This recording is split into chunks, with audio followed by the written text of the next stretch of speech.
할렐루야. 우리 앞봉에 인사합시다. 하나님 우리 함께 하십니다. 시작. 하나님 우리 함께 하십니다. 한 번 더 인사할까요? 당신의 얼굴을 보니 하나님의 얼굴을 보는 것 같습니다. 시작. 당신의 얼굴을 보니 하나님의 얼굴을 보는 것 같습니다. 다저를 주목해 주시기 바랍니다.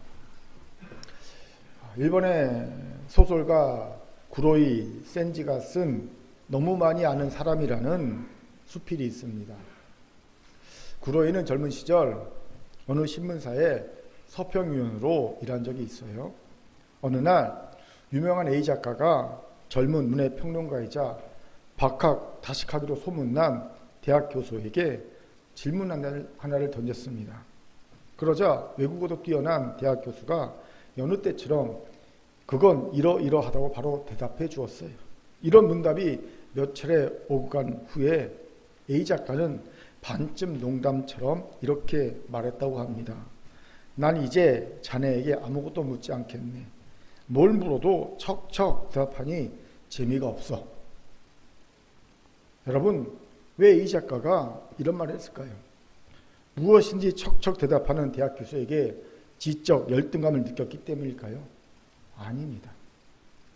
구로이 센지는 A 작가의 마음을 이렇게 느꼈다고 쓰고 있습니다. 자신이 품은 의문을 상대방이 함께 생각하고 고민해 주길 바랬다. 답을 해주는 것이 아니라. 사실 이 얘기는 보이지 않는 상황을 견디는 힘이라는 책에 나오는 예화입니다. 이 부분을 읽는데 문득 며칠 전에 신방 때 웃고 이야기하면서 나정희 목사님이 제게 했던 말이 떠올랐습니다. 이런 얘기를 했던 것 같습니다. 정확하진 않습니다. 목사님은 모르는 게 없어요. 그때는 아무 생각 없이 듣고 넘어갔는데 책을 읽으면서 문득 그 얘기가 떠오르면서 내가 가진 연약함 하나를 발견할 수 있었습니다. 뭘까요? 뭐든지 명쾌하게 바로 답을 알아야 직성이 풀린다는 사실입니다. 실제로 저는 애매한 걸 좋아하지 않습니다. 모든 명쾌한 것을 좋아합니다. 그러다 보니 항상 어떤 일이든 사건이든 의미와 답을 바로 찾으려고 애를 씁니다. 또 목사다 보니 항상 성도들의 문제에 대해 의미와 답을 갖고 있으려고 애를 씁니다. 질문할 때 답을 해줘야 되니까. 목사님 이거 어떤 의미예요? 어떤 뜻이에요? 라고 물을 때 바로 답을 해줘야 되기 때문에 항상 답을 갖고 있으려고 애를 쓰지요. 아마 우리 부교육자들은 잘 알 겁니다. 무슨 얘기를 하든 어떤 사람에 대해 묻든 제가 바로바로 그에 대해 답을 하고 있다는 것을. 항상 답을 준비하고 있기에 가능한 거예요. 물어볼 때 누구한테 대해서 얘기할 때 제가 바로 답을 할 수 있는 건 항상 답을 준비하고 있었기 때문입니다. 그런데 이런 제 태도를 적극적 수용력이라고 하더라고요. 그리고 적극적 수용력이 가진 분명한 한계가 있음을 알게 되었습니다. 바로 답이 보이지 않는 상황에 놓일 때입니다. 아무리 생각해봐도 이해할 수 없는 하나님의 섭리를 만나면 소위 멘붕이 옵니다. 불의 선지자 엘리야가 그런 경우지요. 그에게 하나님은 언제나 명확하고 명쾌한 분이셨습니다. 악한 자에게 벌을 내리시고 선한 자에게 공의를 베푸시는 분명한 하나님이셨기 때문입니다. 그러니 악한 이스라엘에게는 3년 반 동안 비를 내리지 않는 징벌을 내리셨고 선한 사마리아 사르밧 과부에게는 죽은 아들도 살리는 놀라운 은혜를 베풀어 주셨던 겁니다. 그렇게 엘리야는 갈멜산에서의 승리 후에 당연히 악한 이세벨 왕비가 죽고 이스라엘 백성 하나님께 돌아오고 이렇게 해피엔딩으로 끝날 줄 알았습니다. 그런데 이게 웬일입니까? 도리어 이세벨 왕비도 기세가 등등해집니다. 그리고 자신을 죽이겠다고 사라에 협박을 합니다. 항상 명확하고 명쾌하게 하나님의 뜻을 알고 있다고 자부하던 엘리야에게는요 도무지 이해할 수 없는 상황이었던 거죠. 그렇게 엘리야는 멘붕에 빠지지요. 그리고 브엘세바 광야로 도망을 갑니다. 로단나무 아래에서 죽기를 간구합니다. 며칠 전에 갈멜산에서 엄청난 승리를 거둔 불의 선지자 엘리야의 모습이라고는 전혀 상상할 수 없는 나약한 모습이 아닐 수 없죠. 바로 이것이 적극적 수용력을 가진 이들의 한계입니다. 이들은 인생에서 도무지 이해할 수 없고 답을 찾을 수 없는 일을 만나면 멘붕에 빠지게 됩니다. 이런 엘리야를 하나님이 어떻게 회복시키셨습니까? 그를 호렙산으로 가게 하시고 그가 이전에 경험하지 못했던 하나님을 경험케 하십니다. 그에게 크고 강한 바람, 이어서 지진, 이어서 불을 만나게 하시죠. 당연히 엘리야는 그 속에 하나님이 계신 줄 알고 하나님을 찾습니다. 모두가 그에게 익숙한 하나님이 함께 하시는 징조였기 때문입니다. 언제나 그게 하나님은요, 이렇게 강하게 임팩트 있게 확실하게 명쾌하게 나타나는 분이었어요. 불처럼, 바람처럼, 지진처럼. 그러니까 그 위에 하나님이 있는 줄 찾았죠. 하지만 그 어디에도 하나님은 계시지 않았습니다. 그 위에 세미한 소리가 들리지요. 히브리 언어는요, 침묵의 소리입니다. 엘리야에게는 전혀 어울리지 않는 낯설은 하나님 경험입니다. 침묵 가운데 소리가 들리는 거예요. 거기 하나님이 계셨습니다. 왜 하나님은 침묵의 소리 가운데 자신을 나타내신 것일까요? 이해할 수 없는 상황, 답이 없는 상황, 안 들리는 상황, 언제나 명확히 들렸는데 침묵, 안 들리는 상황 속에서 그 상황을 받아들이고 버티님을 가져야 더 깊은 성숙한 하나님의 예로 나아갈 수 있기 때문입니다. 그렇습니다. 하나님은 그의 종, 충성스러운 종 엘리야를 한 단계 더 성장, 성숙시키고 계셨던 거지요. 제 모습이 꼭 엘리야 같다는 생각이 들더라고요. 제가 이해할 수 없고 답을 찾을 수 없는 상황에 맞닥뜨릴 때 나도 엘리야 같겠구나 라는 생각이 들었기 때문입니다. 그리고 가만히 생각해보니 저도요, 엘리야처럼 답이 안 보이는 상황에서 제 나름대로 답을 찾기에 아둥바둥 거에다 답을 찾지 못했을 때 좌절했던 경험이 있더라고요. 나도 그랬었구나 깨닫게 되었습니다. 그런데 저만 이런 생각을 가지는 것이 아니라는 생각도 들었어요. 왜요? 지금까지 한국교회는 너무나도 명쾌하고 분명한 답을 성도들에게 주어왔고요. 성도들은 정확하고 명쾌한 빠른 답에 익숙해져 왔기 때문입니다.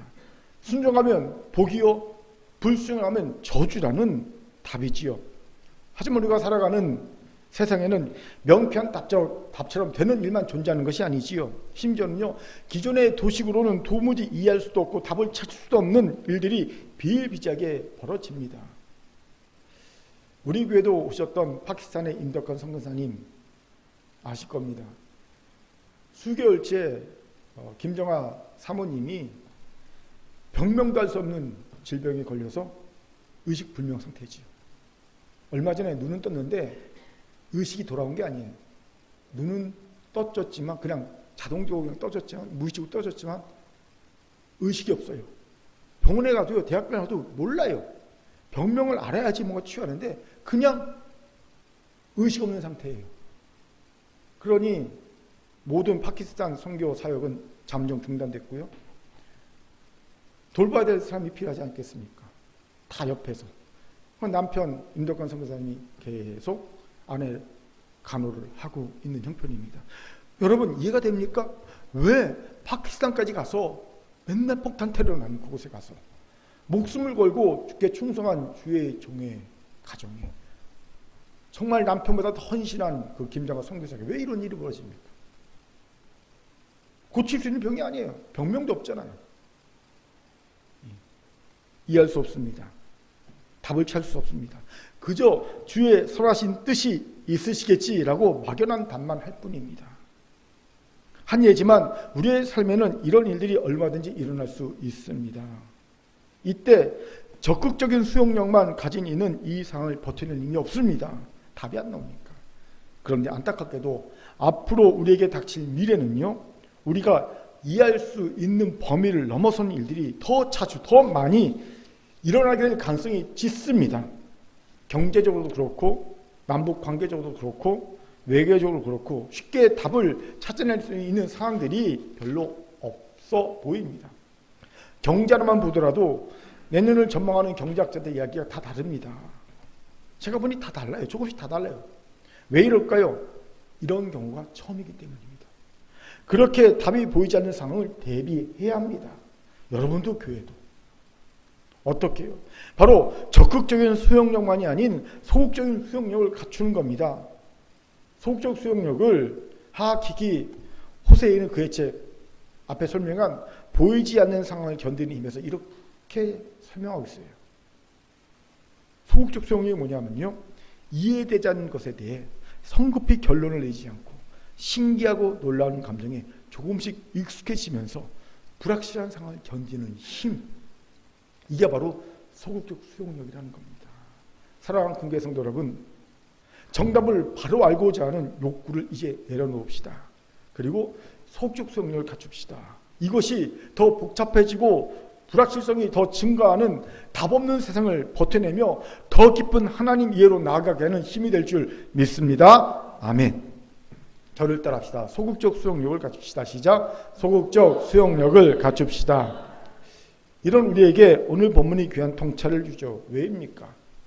본문에서도 이해할 수 없고 답이 없는 상황을 버텨내야 할 그의 종 모세에게 소극적 수용력을 준비시키고 계신 하나님의 모습을 볼 수 있기 때문입니다.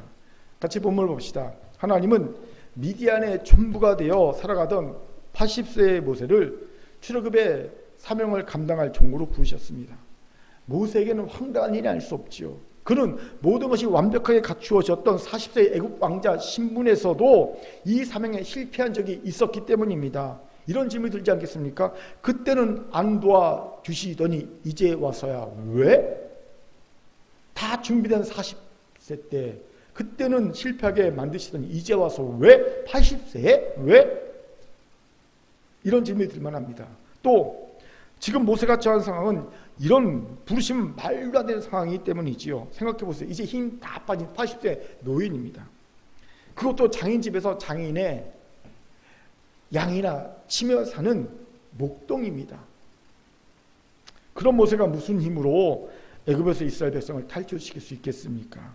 그렇게 모세에게 있어서 하나님의 부르심은 답이 없는 부르심, 황당한 부르심, 이게 아닐 수 없지요. 이런 모세의 심정이 잘 드러난 말이 11절에 있습니다. 우리 같이 읽겠습니다. 시작. 모세가 하나님께 아뢰되 내가 누구이기에 바로에게 가며 이스라엘 자손을 애굽에서 인도하여 내리까? 11절의 번역에서 어떻게라는 단어가 추가되었으면 더 좋은 번역이 되지 않았을까 하는 생각을 개인적으로 합니다. 즉 내가 누구이기에 바로에게 가며 어떻게 이스라엘 자손을 애굽에서 인도하여 내리까? 이 번역이 모세의 심정을 더 잘 드러내는 번역이 아닐까라는 생각을 하지요. 아무튼 모세의 황당한 심경을 충분히 느낄 수 있습니다. 이런 모세의 질문에 대해 하나님 답을 주시죠. 우리 12절도 읽겠습니다. 시작. 하나님이 이르시되 내가 반드시 너와 함께 있으리라. 내가 그 백성을 애굽에서 인도하여 낸 후에 너희가 이 산에서 하나님을 섬기리니 이것이 내가 너를 보낸 증거니라. 아멘. 무슨 말입니까? 내가 반드시 너와 함께 하겠다. 모세와 함께 하겠다. 하나님의 약속입니다. 그런데 이 약속이 얼마나 애매합니까? 생각해보세요. 하나님 영이십니다. 눈에 보이지 않죠. 손에 잡히지 않죠. 하나님이 눈에 보이는 사람의 모습을 임하셔서 함께 주겠다라고 말씀하셨다면야 이게 무슨 문제가 되겠습니까? 아무 문제가 되지 않죠. 얘기가 달라지겠지만 영이신 하나님이 함께 하시겠다. 이거는요 애매합니다. 모세 입장에서는 애매한 약속이 아닐 수 없습니다. 결정적으로 400년 동안 애굽에서 종살이라는 동안에 이스라엘 백성들은요 하나님의 존재 자체를 잊고 살았거나 하나님을 애굽의 많은 신들 중에 하나 정도로 생각하고 있었음을 짐작하게 되죠. 그도 그럴 것이 수많은 신들을 섬기는 애굽에서 무려 400년간 이스라엘 백성이 살았거든요. 그 문화 속에서. 그렇게 모세도 13절에서 이런 질문을 하나님께 하죠. 같이 읽겠습니다. 시작. 모세가 하나님께 아뢰되 내가 이스라엘 자손에게 가서 이르기를 너희의 조상의 하나님이 나를 너희에게 보내셨다 하면 그들이 내게 묻기를 그 이름이 무엇이냐 하리니 내가 무엇이라고 그들에게 말하리까? 모세는 말합니다. 하나님 나를 보내시려면 적어도 하나님의 이름이 뭔지 정도는 내가 알아야 되지 않겠습니까? 백성들에게 나를 보내신 이가 이런 이름의 분이다라고 소개해 줘야 되지 않겠습니까? 라고 하며 하나님 이름을 묻습니다. 그런데 사실 이 모세의 질문에는요 숨은 의도가 있어요. 뭐가 숨은 의도인지 아세요? 팩트 폭격입니다. 하나님, 현실은 이스라엘 백성들이 하나님의 이름조차 잊어버리고 살고 있다는 것입니다. 그런 이스라엘 백성들에게 하나님이 애굽을 탈출하고 하시니 너희들 탈출해라 라고 말한다고 듣겠습니까? 이름도 모르는데 잊고 살고 있는데 그런 백성이 하나님의 말씀을 듣고 애굽에서 도망치겠습니까? 죽으려고 하겠습니까? 이런 얘기인 거예요. 팩트 폭격. 이 얼마나 모세가 이 상황에 대해 황당해하고 답답해하는지를 알 수 있는 질문이 아닐 수 없지요. 마치와 같습니다. 마치 하나님이 갑자기 내년에 우리한테 100억짜리 교회를 건축하라라고 명령을 내실 때 얼마나 황당합니까? 제가 이걸 타이핑하는데 헛웃음이 나오더라고요. 갑자기 이게 타이핑하는데 100억짜리? 참. 예. 그런데 모세의 명령은요 100억 정도가 아닌 거예요. 100조짜리 건축을 하라는 명령과 똑같습니다. 말도 안 되죠. 황당하죠. 답이 없죠. 어떻게 우리가 100조짜리 건물을 짓습니까? 웃기죠. 있을 수도 없죠. 그 명령과 똑같다는 겁니다. 자, 이쯤 되면 하나님이 뭔가 확실하고 명확한 답을 해주셔야만 할 것 같습니다. 이 정도로 말도 안 되는 황당한 명령을 주셨으면 응당 정확한 답도 주셔야 맞을 것 같습니다. 그런데 놀랍게도 하나님의 답은 더 애매합니다. 우리 같이 문제적 답인 14절의 하나님의 답을 같이 읽어봅시다. 같이 읽겠습니다. 시작. 하나님이 모세에게 이르시되 나는 스스로 있는 자이니라. 또 이르시되 너는 이스라엘 자손에게 이같이 이르기를 스스로 있는 자가 나를 너에게 보내셨다 하라. 아멘. 하나님 모세에게 나는 스스로 있는 자다 라고 말씀하십니다. 이건 그냥 나는 나다는 I am, who I am, I am that I am. 나는 나야. 이건요 모세의 질문에 대한 답이 아닙니다. 도리어 모세를 헷갈리게 하는 말씀입니다. 즉 하나님은 모세의 질문에 대해 시원하게 대답해 주신 것이 아니라 오히려 모세를 헷갈리게 하고 더 심각한 미국 속으로 밀어 넣어뜨려 버리신 겁니다. 시원하고 명쾌한 답을 주셔도 시원찮을 판에 이런 애매한 답을 답같이 한 답을 주신 하나님, 모세가 얼마나 답답하고 황당했을까요? 여기서 중요한 질문이 생기지요. 왜 하나님이 모세에게 이런 답같지 않은 애매한 답을 주셨을까요? 엄청난 사명을 주시면서 왜 이런 애매한 답을 주셨을까요? 중요한 이유가 있습니다. 이스라엘 백성을 출애굽시켜 약속의 땅으로 이끌어가야 하는 모세에게 적극적 수용력이 아닌 소극적 수용력이 절대적으로 필요한 능력이었기 때문입니다. 왜요? 앞으로 그가 맞닥뜨릴 현실은 답이 보이지 않는 상황들 뿐일 것이기 때문이지요. 당연합니다. 여러분 대제국 애굽에서 노예를 끌고 나오는 일이 답이 보이는 일입니까? 안 보이는 일입니다. 여러분 90% 이상의 노예가 애굽 경제를 딱 떠받들고 있습니다.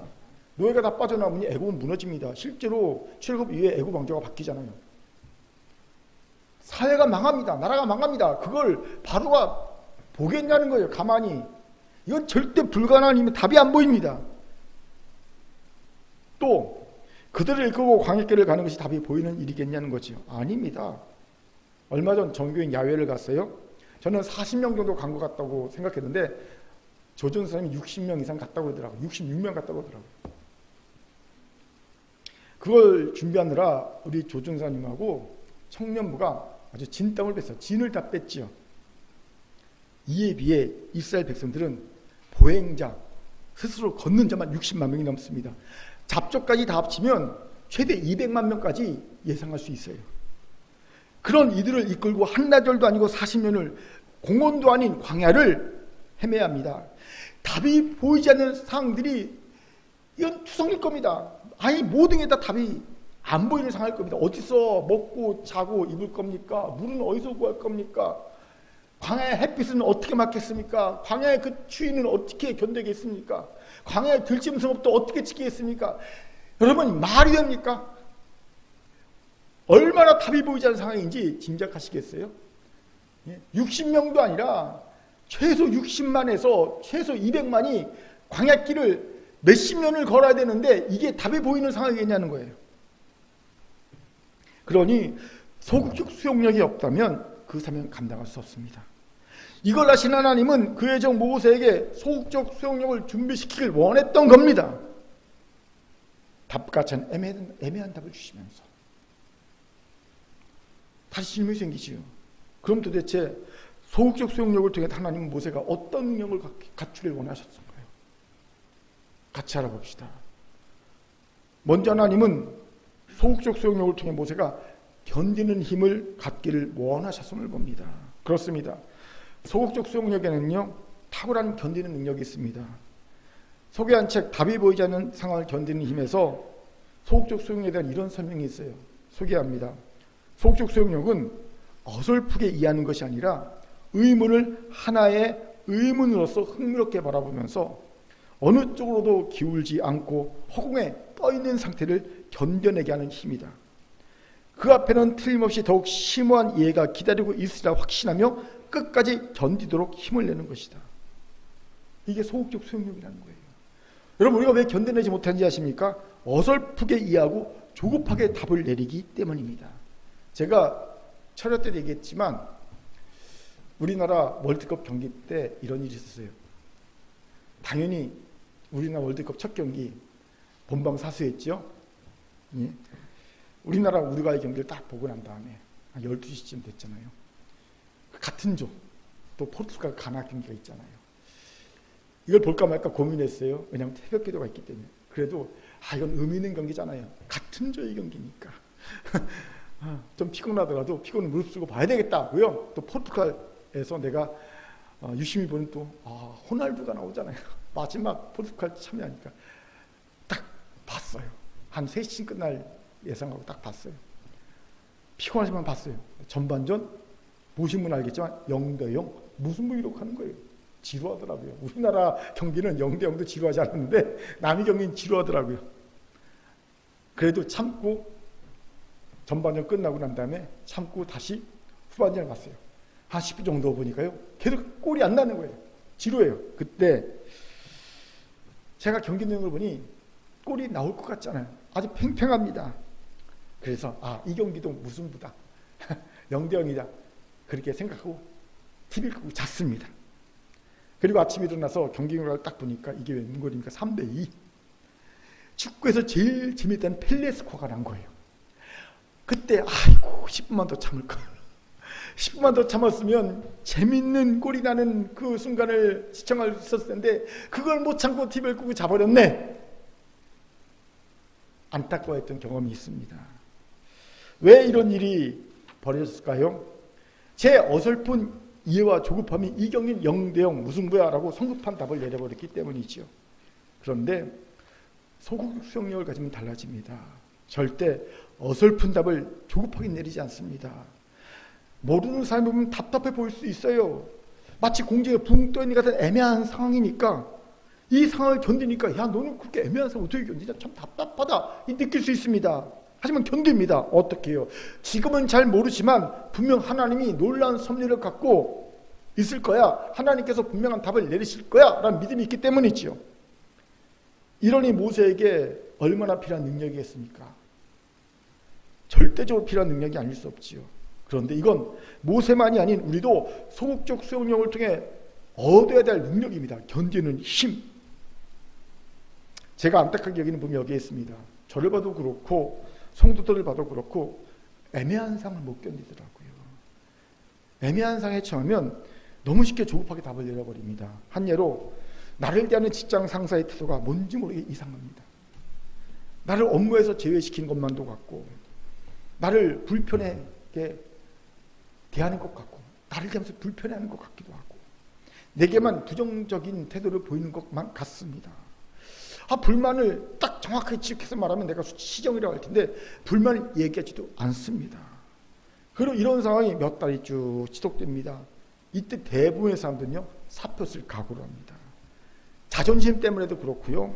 그런 애매한 상황이 죽기보다 쉽기 때문입니다. 보통 그래요. 사람들은요 애매한 상황 너무너무 힘들어요. 그리고 자존심도 엄청 상해야 합니다. 그런데 그럼에도 견딜 수 있어야 합니다. 언제까지요? 나에 대해 정확한 얘기를 듣고 당신은 이런 문제가 있어 우리 회사에 있어서는 안 될 것 같습니다.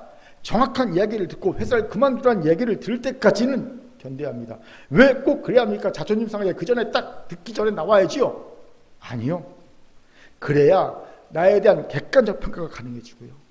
나를 변화시킬 수 있는 기회가 그러가며 주어지기 때문입니다. 그렇지 않고 애매한 상태에서 그냥 두면요. 그건 그냥 내 추정일 뿐입니다. 내가 저 사람한테 미움을 받았어. 그냥 내 추정일 뿐인 거예요. 나를 객관적으로 볼 수도 없고 변화, 성장도 불가능해지고 맙니다. 그런데 사실 이런 일이 적습니다. 믿음의 조상 아브라함도 붕 떠있는 것 같은 나그네의 길 10년을 버티다가 결국 10년 만에 조급함을 견디지 못하고 애굽종 하갈을 죄 이스마엘을 낳지 않습니까? 이것이 우리 연약함입니다. 인간의 연약함입니다. 그렇게 소극적 수용력을 가져야 합니다. 소극적 수용력을 가지고 내가 어설픈 이해나 답을 구하기보다 하나님이 심오한 답을 줄 때까지 견뎌야 합니다. 기다려야 합니다. 분명히 주실 거야. 하나님이 답을 주실 거야. 그때까지 굳게 믿고 기다릴 수 있어야 합니다. 이를 위해 의문으로 남겨둘 수 있어야 합니다. 질문으로 남겨둘 수 있어야 합니다. 프랑스의 신경 정신과 의사이자 소설가이자 철학자인 블랑슈가 이런 말을 했어요. 대답은 질문에 대한 불행이다. 물론 블랑슈가 말한 대답은요, 모든 대답을 말합니다. 모든 대답이 어떤 대답이든 질문에 대한 불행이라는 겁니다. 하지만 저는 좀 다르게 생각합니다. 모든 대답이 아니라 우리 인간의 조급한 대답이, 우리의 인간이 조급하게 찾아낸 대답만이 질문에 대한 불행이 된다고 생각합니다. 왜요? 하나님의 대답을 기다릴 수 없게 하기 때문이지요. 그렇게 우리 하나님의 심오한 대답을 기다립시다. 개인적인 고백이지만 저는 이 설교 전까지는 하나님이 저 같은 일을 주의 종으로 부르신 이유, 하나님이 큰 교회를 개척하게 하신 이유를 안다고 생각했습니다. 그런데 설교 준비하면서 내가 안다고 한 것이 얼마나 어설프고 조급한 이해였는지를 깨닫게 되었어요. 그렇게 제가 고백을 수정했습니다. 하나님, 저는 잘 모릅니다. 그래서 하나님의 더 깊으신 뜻을 알 때까지 기다리겠습니다. 고백을 수정했습니다. 사랑하는 큰교회 성도 여러분, 답이 안 보입니까? 섣부르게 답을 찾으려 하지 마세요. 그 애매하고 붕 떠있는 상태를 버티세요. 할 수 있으면 즐기시기 바랍니다. 때가 되면 하나님의 얼굴과 얼굴을 맞대고 보듯이 분명하게 그 깊으신 심한 뜻을 알게 해줄 때가 있을 줄 믿습니다. 아멘. 자, 저를 따라합시다. 조급하게 내가 답을 찾지 말고 옆부가 인사합시다. 하나님의 답을 기다리십시다. 하나님의 답을 기다리십시다. 아멘. 두 번째로 하나님은 소극적 수용력을 통해 모세가 상상력과 질문하는 힘을 갖기를 원하셨음을 봅니다. 무슨 말입니까? 간단합니다. 질문에 대한 빠른 대답은 질문하자마자 바로바로 대답해 주는 것은 상상력과 질문을 못하게 합니다. 상상력과 질문의 힘을 죽이기 때문이지요. 소극적 수용력을 정신분석에 최초로 적용한 영국의 정신분석 의사인 비욘이라는 분이 있어요. 이런 말을 했어요. 대답은 호기심을 죽인다. 충분히 이해할 수 있는 말이지요. 여러분, 아이들 교육하다 주의할 것이 바로 이것이에요. 아이들이 질문할 때 바로 대답해주면 더 이상 아이들은 호기심을 갖지 않습니다. 상상하지 않아요. 도리어 아이들이 질문할 때 역으로 질문해주면 아이들은 호기심을 갖게 되고 상상력을 발휘하게 됩니다. 한 예로, 네가 왜 그런 질문을 했니? 왜 그런 질문할 생각을 했어? 이렇게 질문을 다시 던져주는 거예요. 애들이 어떤 질문을 할 때, 그래? 좋은 질문인데, 그런데 왜 그런 질문을 할 생각을 했어? 이렇게 질문을 다시 해주는 거예요. 그러면 아이들은요, 상상력을 발휘합니다. 그래서 호기심을 유지합니다. 이러니 질문에 대해 바로 답을 해주지 않고 상황을 견디게 하는 소극적 수용력을 가지게 되면 우리는 자꾸 하나님께 질문하게 됩니다. 그리고 하나님의 뜻과 길을 상상하게 됩니다. 이것이 하나님께 대한 깊은 이해로 나가게 하고요, 우리를 성장과 성숙으로 이끄는 지름길이 되는 거예요. 당연합니다. 여러분, 질문과 상상력은 학문적 성취를 높입니다. 과학적 위대한 발견을 하는 결정적인 역할을 하는 것처럼 하나님을 깊게 이해하는 것도 이 둘이 최고의 방법입니다. 하나님을 이해하는 것, 하나님의 깊으신 뜻을 아는 것, 이것도요, 질문과 상상력이에요. 그렇게 하나님은 하나님께 대해 그 뜻과 길에 대해 질문하기 원하십니다. 상상하기 원하십니다. 하나님이 모세에게 나는 스스로 있는 자다라고 애매한 답을 주시니 연이어 무슨 일이 벌어진지 아세요? 모세가 계속 부르심에 대해 질문합니다. 질문이 이어집니다. 저는 예전에 모세가 계속 부르심에 대해서 아멘! 하고 바로 그냥 하나님 앞에 순종하지 않고 계속 질문을 이어가는 걸 보면서 참 믿음 없다. 하나님이 부르셨으면 아멘! 내가 주의 뜻을 따라 아구골짝 빈대도 가겠습니다. 이렇게 나가야지. 뭐 계속 부르셨는데 이건 이렇고 이건 이렇고 계속 질문하나 참 믿음 없다라고 생각했었거든요. 그런데 다르게 보이더라고요. 모세는 이런 질문하는 과정을 통해 하나님에 대한 이해가 조금씩 성장하고 성숙하고 있었구나. 그렇게 하나님이 모세의 그 말도 안 되는 질문들을 다 성실하게 답변해 주고 계셨구나 라는 생각이 들었어요. 하나님은 질문을 기뻐하시고 답해 주신 분입니다. 드라마 도깨비 아시죠? 멋진 대사가 나와 있어요. 신은 대답하는 자가 아니라 질문하는 자다. 대사는 멋진데 순 엉터리입니다. 하나님은요, 질문하기를 원하시고요, 대답해 주시는 분입니다. 주시는 분입니다. 예. 여러분 드라마 대사 보고 헷갈리지 마세요. 예. 하나님 이렇게 그의 종 모세가 성자가 성숙을 이루시길 원하셨던 거지요. 그리고 이런 모세의 질문과 상상력이 광야성에서 빛을 발할 때가 있었습니다. 바로 만나 사건 때지요. 이스라엘 백성은 하나님께 먹을 걸 가지고 원망합니다. 우리가 애굽 땅에서 고깃가마 곁에 앉아 있었던 때에 떡을 배불리 먹고 그때 여호와의 손에 죽었더라면 좋았을 것을, 그 애굽에서 잘 먹고 잘 살 때 그때 죽었으면 좋았을 것을 너희가 이 광야로 우리를 인도해내서 온 백성이 굶어 죽게 생겼도다 라고 원망 불평합니다. 이 소리를 드신 하나님께서 모세에게 말씀하시지요. 출애굽기 16장 11, 12절 같이 읽겠습니다. 시작. 여호와께서 모세에게 말씀하여 이르시되 내가 이스라엘 자손의 원망함을 들었노라. 그들에게 말하여 이르기를 너희가 해질 때에는 고기를 먹고 아침에는 떡으로 배부르리니 내가 여호와 너희 하나님인 줄 알리라라 하시니라.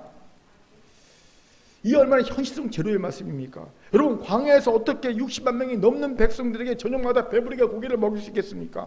또 아침마다 떡으로 어떻게 배불리 먹일 수 있겠습니까?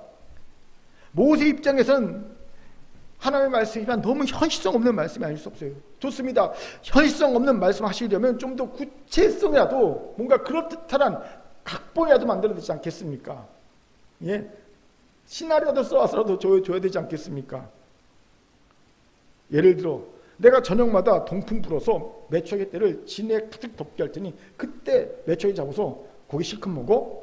그리고 아침마다 내가 진 근처에 광야에서 나는 식물의 열매를 이렇게 몇 개에서 너에게 줄 때 그걸 따서 그걸로 떡을 만들어 먹어. 이렇게 구체적으로 말씀해 주시면 이것도 잘 안 믿어지죠.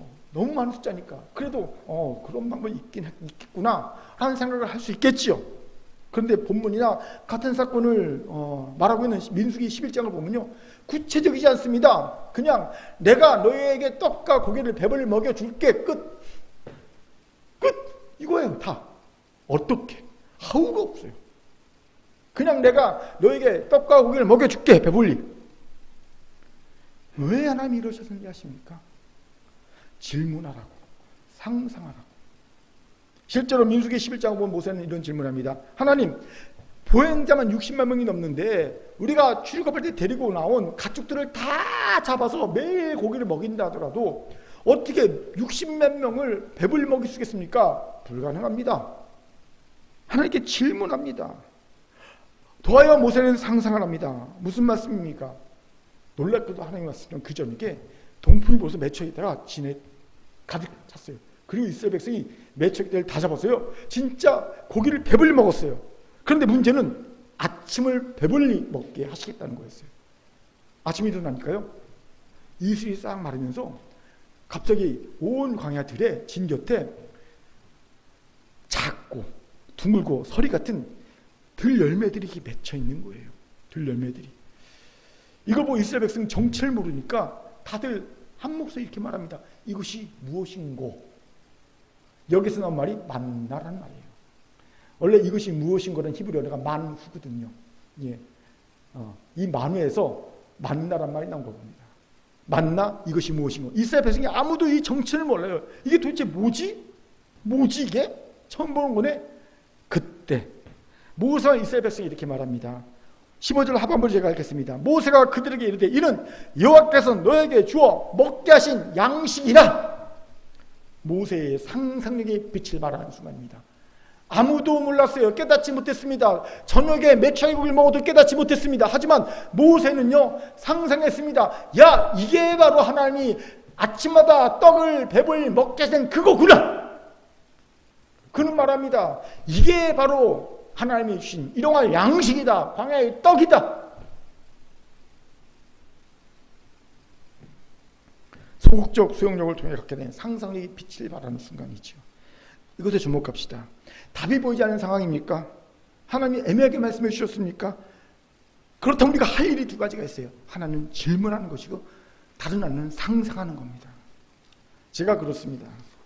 하나님이 성경으로 교회를 이전하기 전에 환상을 보여주셔서 새벽에 기도하는데 환상 중에 막 바람이 불어요. 그러면서 뭔가 저 하늘에서 플랜카드 같은 것이 펄펄펄 그러면서 바람이 날려서 막 오는 거예요. 그런데 그게 신기하게 그 성경의 큰 교회 있죠. 외부 간판에 딱 붙는 거예요. 그냥 살짝 붙는 게 아니라 아주 쫙 달라붙어요. 마침 옷처럼 딱 달라붙는 거예요. 너무 신기해서 환상 중에 뭐지? 하고 이렇게 봤어요. 그랬더니 그 플랜카드에 뭐라고 쓰였는지 아세요? 대한민국 장로의 큰 교회라고 밑에 2023년 교회 건축이라고 써 있는 거예요. 2017년도 말에 본 환상이에요. 원래 2018년도에 교회를 이전했지 않습니까? 그런데 여러분도 알다시피 성전 이전하고 코로나가 터졌잖아요. 이건 부흥은커녕 교회 현상 유지도 너무 힘든 상황이 되었어요. 그리고 많은 이들이 2023년도는 나라 경제가 더욱 어려워질 거라고 얘기합니다. 저도 그렇다고 봅니다. 더 힘들어질 거예요. 우리가 허리띠를 더 졸라매들 겁니다.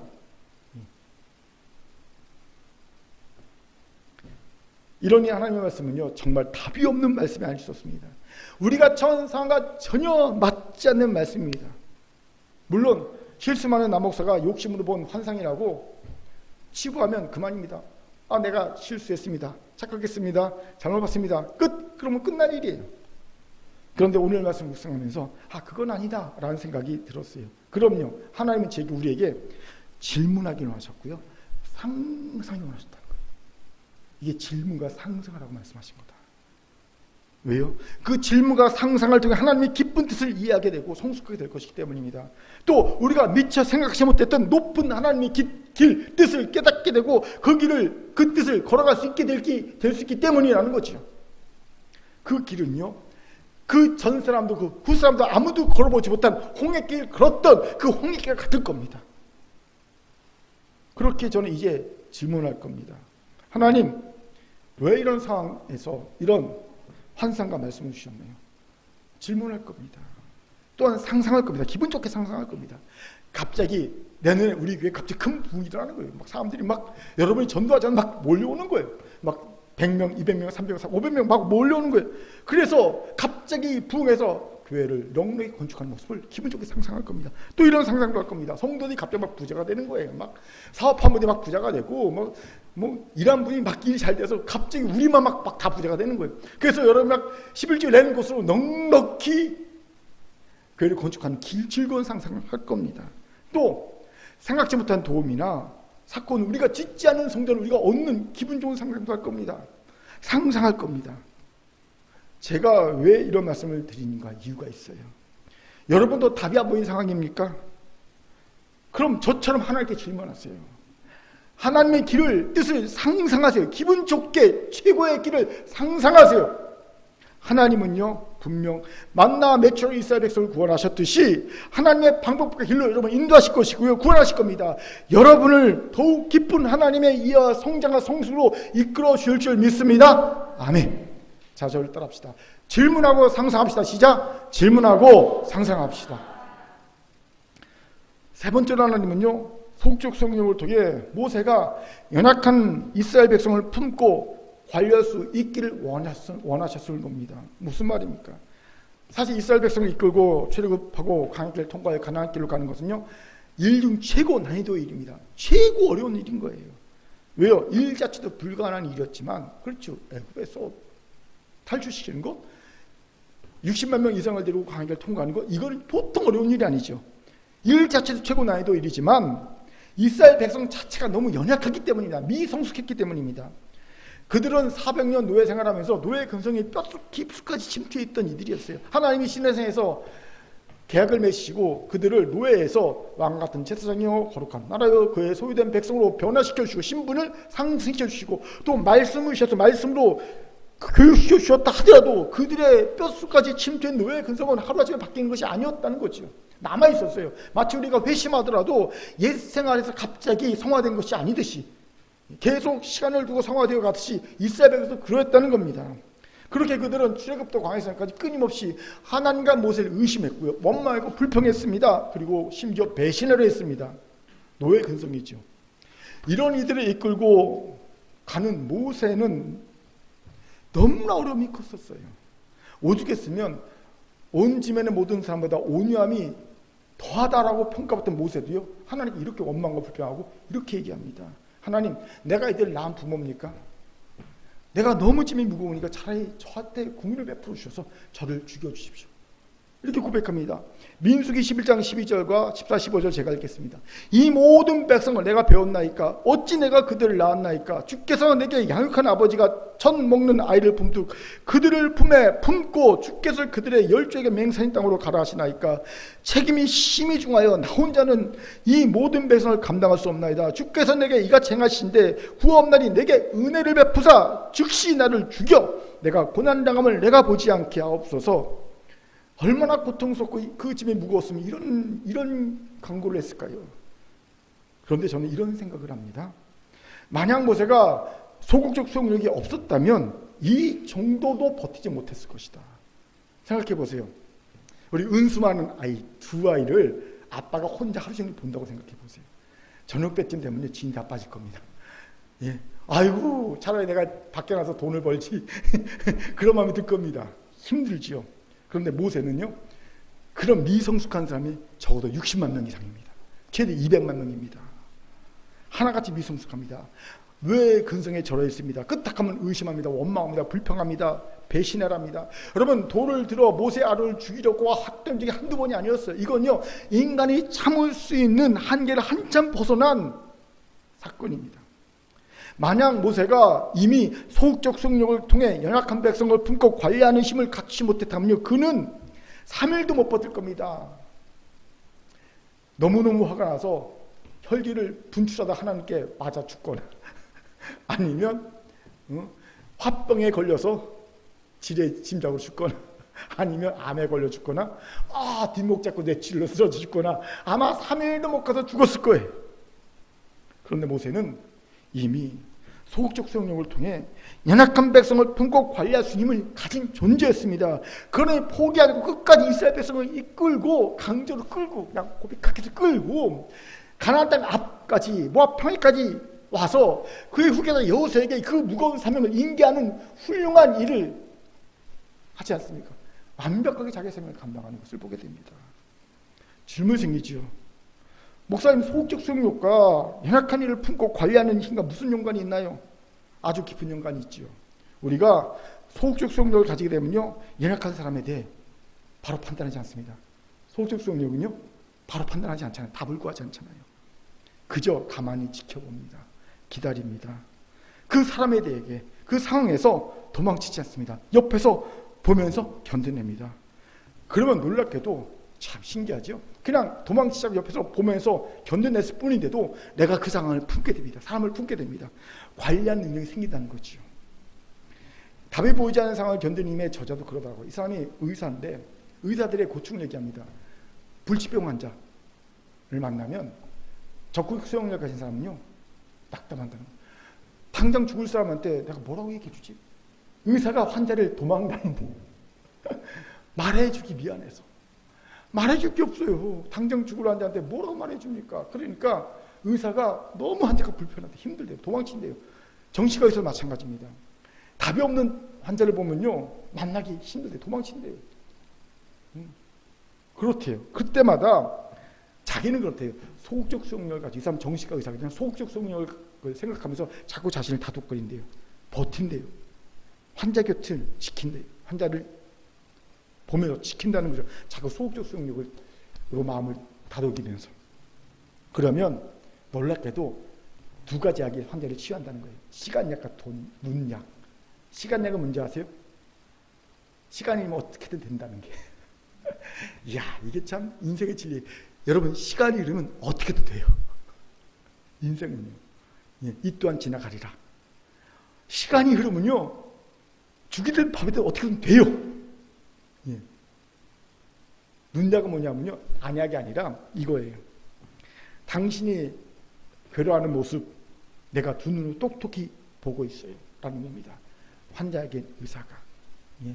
아픈 사람에겐 그걸 사랑하니까 내가 당신 힘들고 어려워하는 그거 내가 똑똑히 보고 있어요, 이런 메시지를 주는 거예요. 이 눈약이에요. 그럼 놀랍게도 사람이요, 견뎌낸다는 거예요. 누가 날 계속 지켜보고 있어, 주시하고 있어, 관심을 갖고 사랑을 갖고, 그럼 견뎌낸다는 거예요. 그는 이것을 통해 도저히 답이 없어 보이는 환자라도 품을 수 있게 되었고요, 관리할 수 있게 되었다고 말합니다. 이 관리 부분에서 그가 재미있는 얘기를 해요. 재미있게도 미용실에서 사용하는 트리트먼트이지요. 그 개념을 갖고 설명하더라고요. 저는 트리트먼트 했는데 이게 뭔지 잘 몰랐어요. 이번에 알았어요. 미용실에서는요, 손상된 머리카락을 완전히 회복시키지 못하지요. 하지만 이미 손상된 머리카락을 관리하고 더 이상 상하지 않게는 할 수 있죠. 이게 바로 트리트먼트 아닙니까? 이번에 안 거예요. 마찬가지로 소극적 수용력을 가지고 환자께서 떠나지 않고 그의 연약함을 지켜보고 견뎌주는 것만으로 우리는 그 마음의 상처를 트리트먼트 해줄 수 있다는 거예요. 치유할 수는 없어도 유지시켜 줄 수 있다는 거예요. 유지, 관리해 줄 수 있다는 거예요. 품어줄 수 있다는 거예요. 이것이 큰 위로가 되었어요. 사실 큰 교회를 목회하면서 내면의 정서적 연약함을 가진 성도들 대할 때마다 제 무능력함을 절감하거든요. 열심히 내가 심리에 집착한 이유도 그거 아닙니까? 사람의 심리, 성도들 도움을 주기 위해서 열심히 공부해서 심리를 공부해서 열심히 도와줍니다. 그러면 성도들이 어느 정도 이렇게 회복되는 것 같아요. 감사하다. 그런데 갑자기 몇 달 지나면 다시 도루묵. 그 자리. 변화된 게 아니었네? 치유된 게 아니었네? 또 열심히 또 가리키면 좀 나아진 것 같아요. 근데 또 어떤 사람이 딱 터지면 다시 도루묵. 계속 이게 반복되다 보면 내 마음 가운데 낙담이 와요. 그리고 나는 하나님, 나는 능력 부족입니다. 그리고 도망치고 싶은 마음이 들어요. 나는 못하겠어요. 이거 나는 내 능력 부족이라 못하겠어요. 그런 마음이 들더라고요. 그런데 오늘 말씀을 준비하면서 옆에 있으면서 그냥 지켜봐 주는 것만도, 견뎌내 주는 것만도 트리트먼트가 된다는 사실을 알게 되고 내게 큰 위로와 도전이 되었어요. 그냥 나는 견디면서 옆에 있어 주기만 했는데, 그냥 지켜봐 주기만 했는데 시간약과 눈약을 주는 효과가 난 거예요. 트리트먼트가 된 겁니다. 이 얼마나 희망적인 말입니까? 그렇게 사랑하는 큰교회 성도 여러분, 연약한 찌를 품고 치유하느라 지쳤습니까? 도망치고 싶습니까? 못하겠어요. 이제 한두 번이지 매번 똑같은데 못하겠어요. 이런 마음이 듭니까? 그렇다면 소극적 수용력을 통해 품고 관리하는 힘을 가지세요. 트리트먼트를 하게 될 겁니다. 하나님이 그에게 직접적인 치유를 베푸시기 전까지 더 이상 악화되지 않게 품고 버틸 수 있게 관리해주는 힘이 우리 가운데 생겨날 줄 믿습니다. 아멘. 자, 저를 따라서 옆에서 지켜만 봐도 트리트먼트가 됩니다. 옆을 보면서 품고 관리합시다. 품고 관리합시다. 아멘. 이제 말씀 마치죠.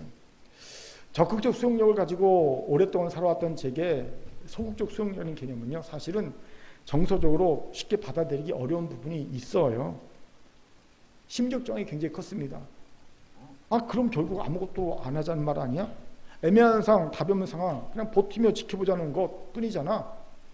이거 너무 무책임한 거 아니야? 불성실한 거 아니야? 그러니까 제 삶의 스타일, 지금까지 제가 온 적극적 수용력과는 전혀 어울리지 않는 거예요.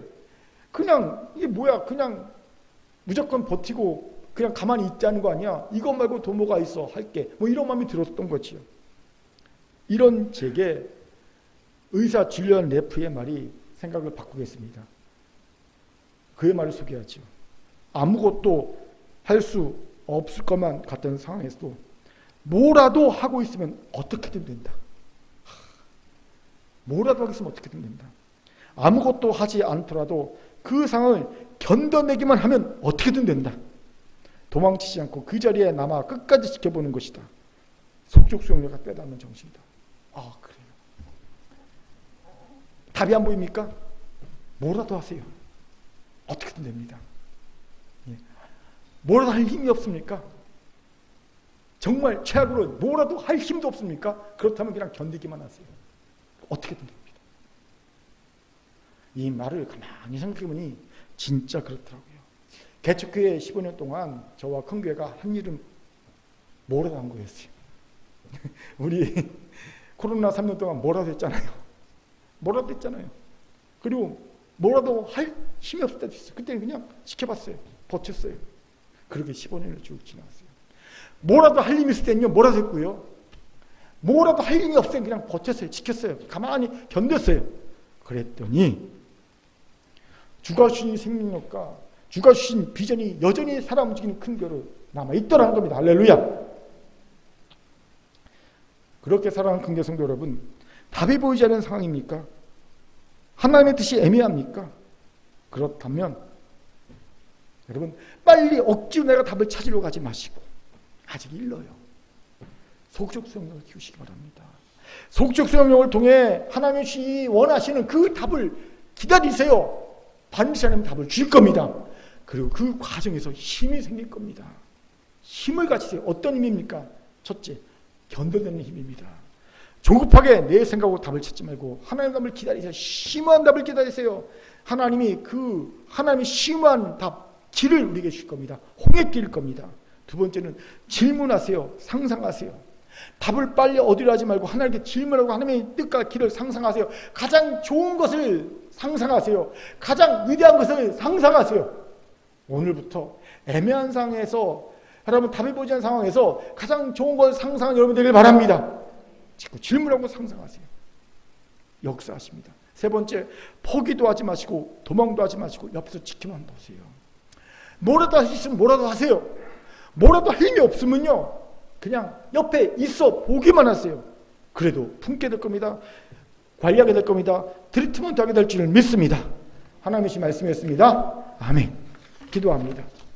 사랑과 자비한 참 감사합니다. 하나님, 답이 보이지 않는 상황 가운데 우리가 처할 때가 너무 많습니다. 그때 하나님 우리가 조급하게 답을 찾지 않고 하나님의 소극적 성령을 가지고 버티고 기다리는 하나님의 심오한 뜻을 줄 때까지 견디는 자들에게 도와 주옵소서. 그 가운데 하나님 우리에게 하나님 힘을 얻게 도와 주옵소서. 하나님 주시는 힘을 얻어 하나님의 놀라운 길로 뜻으로 행하는 우리 모든 성도들 다 되게 도와 주옵소서. 감사드리며 예수님 이름으로 기도합니다. 아멘.